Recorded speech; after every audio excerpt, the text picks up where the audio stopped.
இப்போ விஜயனை வந்து of the கேமராவா வந்து என்டிடிவில வந்து இன்டர்வியூ கொடுத்து எல்லாருமே பார்த்திருப்பீங்க. அதுல வந்து அவங்க இன்டர்வியூ எடுத்தவங்க என்ன சொன்னாங்கன்னா, இந்த மாதிரி வந்து ரோல் மாடலா சொல்லி வந்து கலைஞர் அவர்களை வந்து சொன்னாங்க அண்ணன் அப்படின்ட்டு. அதுல எதுவுமே தப்பு இல்லை, கலைஞர் அவர் வந்து ஒரு நல்ல லீடர் தான், அவரை ரோல் மாடல்னு சொல்றது எந்த தப்புமே இல்லை. ஆனா இந்த டைம்ல வந்து சொல்றது அரசியலுக்காண்டி சொல்ற மாதிரி தான் இருக்கும்.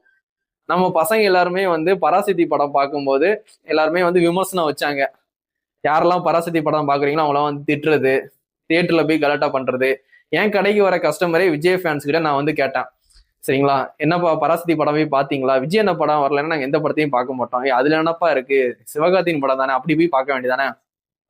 அண்ணே படத்துல வந்து கலைஞர் அவர்களை வந்து காமிச்சிருக்காங்கண்ணே, நாங்க எப்படின்னே போய் பார்ப்போம் அப்படின்னு வந்து கேட்டாங்க. அதுக்கு நான் பதிலே சொல்ல முடியல. இவ்வளவு விசுவாசமாவோட இருக்கீங்க அப்படின்னு நான் வந்து மைண்ட்குள்ளே நினைச்சுக்கிட்டேன். ஆனா கடைசியில பார்க்கும்போது நம்ம தலைவர் தளபதியே வந்து கலைஞர் அவர்களை வந்து ரோல் மாடல்னு சொல்லியிருக்காரு. ஆனா நம்ம பசங்க என்னன்னா வந்து கலைஞர் அவர்களை வந்து காமிச்சிருக்காங்க பராசக்தி படத்துல, அதனாலே நாங்க போக மாட்டோம்னு சொல்றாங்க. இது என்ன மாதிரி வந்து ஸ்டாட்டிஸ்டிக்ஸ்னு தெரியல, என்ன மாதிரி அரசியல்னு தெரியல எனக்கு.